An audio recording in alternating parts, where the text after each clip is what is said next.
नमस्कार, कसे आहेत सगळे? मजेत ना? आज मी तुम्हाला मासे कसे तळायचे, माशाचं शक्यतो डोकं आणि शेपटी कसं तळायचं हे दाखवणार आहे. हे बघा, मी तवा ठेवलेला आहे. आता तव्यावर मी एक एकच दाखवते तुम्हाला, डोकं आणि शेपटी कसे प्रकारे तळतात ते. हे बघा, आता मी थोडंच तेल घालते कारण आपल्याला जास्त तेल नाही घालायचे. तर इथे मी एका वाटीत असं पीठ आणि रवा मिक्स करून घेतलेलं आहे. हे बघा, जरा सुरसुरीत असं रवा आहे. आणि डोकं जे आहे हे पहा, असं मधून कापायचं. हे पापलेटचं डोकं आहे, हे असं मधून कापायचं आणि त्याला चांगलं आलं मिरची हे लावून, मसाला लावून 4 तास आधी ठेवलेलं आहे. आता जरा त्याला फक्त हे रवा आणि पीठचं मिश्रण लावायचं.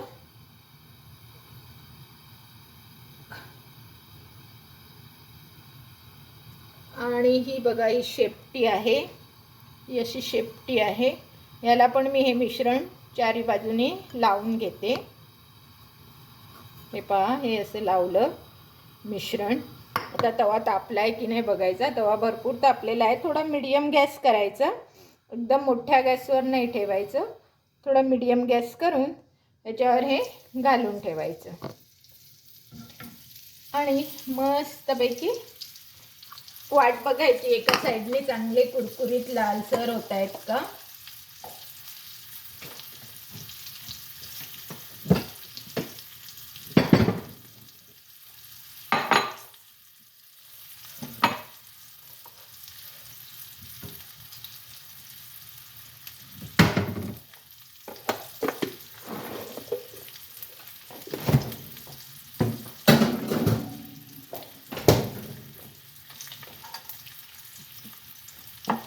मी बाकी तुकड्यांना सुद्धा असं हे लावून ठेवलेलं आहे. हे पहा, आलं मिरची कोथिंबीर असं जसं बाकीच्या तुकड्यांना सुद्धा लावून ठेवलेलं आहे. पण मी आज फक्त तुम्हाला डोकं आणि शेपटी कशी तळायची ते दाखवते. कारण तुकड्यांना जनरली आपण तळतच असतो, पण डोकं आणि शेपटी जरा वेगळ्या पद्धतीने तळावं लागतं. म्हणून मी म्हटलं की तुम्हाला दाखवीन. आणि नेहमीप्रमाणे जर तुम्हाला माझा व्हिडिओ आवडला तर लाईक, शेअर आणि सबस्क्राईब करायला विसरू नका. हे बघा, असं मस्त सगळं चोळून ठेवलेलं आहे. आता बघू कधीतरी तळीन नंतर. आता सध्या मला एवढंच तुम्हाला दाखवायचं होतं म्हणून मस्त असं वरतून मिरची मीठ लावून घेतले. आणि थोडं झालं की थोडा मोठा करायचा. हे पहा, आणि आता परतून घ्यायचं चांगलं लालसर, पण बारीक गॅसवर झालं पाहिजे ते.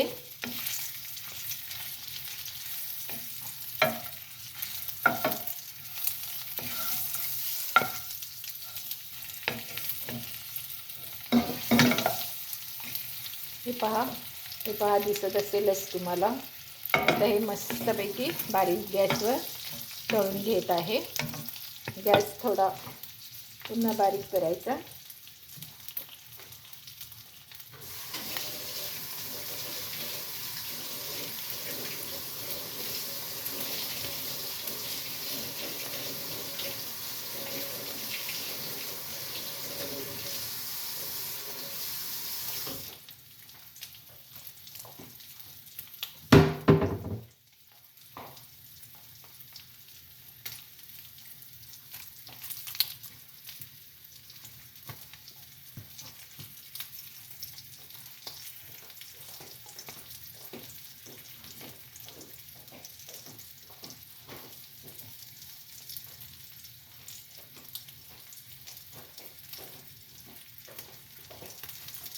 हे पहा, पुन्हा आता थोडा गॅस मोठा करते.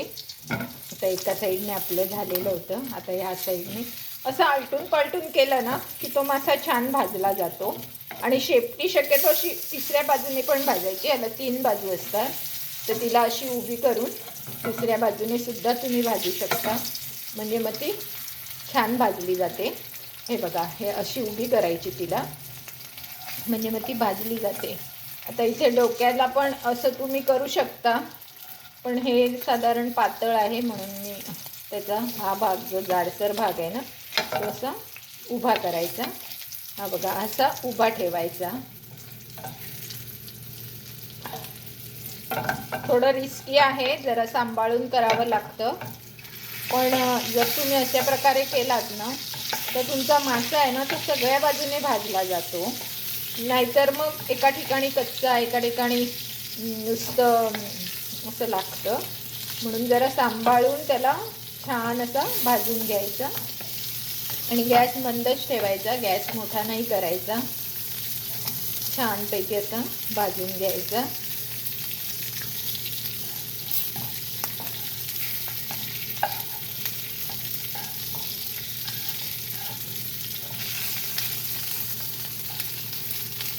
आता इथून तर भाजलेलं दिसतंय मला.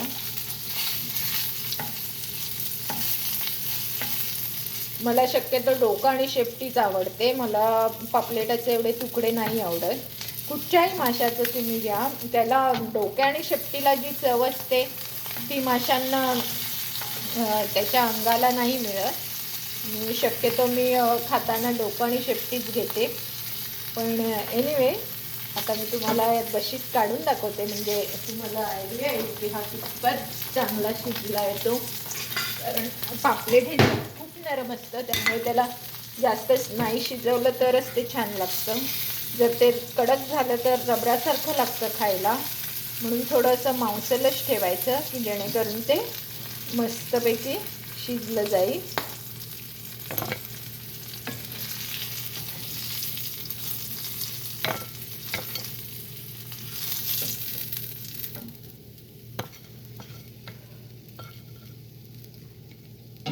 तर अशा प्रकारे हे आपलं पापलेट फ्राय झालेलं आहे.